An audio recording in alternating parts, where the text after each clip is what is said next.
Tartiflet mod jura. Auzeno. 650 grammes haouldour, pen kinin, pe ar fen oignon kren, loyat café à amande, gourgetez en vin, un tampon d'or, fromage laise de Jura, per au blochon.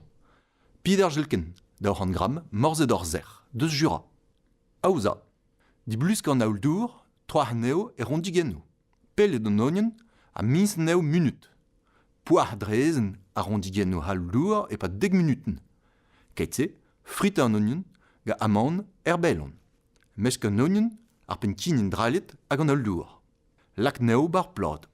Ten a kreun ar mondor, ten a diabarz ar fromage laise, gal loa a lak an oar legumech. Lak bar foar an tom, kant pe ar eugen deas, e tro 50 minuten. Selvij gar morz d'or hag ar saladen. Model, hel ar mesk ar morz d'or gar peost, roglak bar foarn. Zach ganach.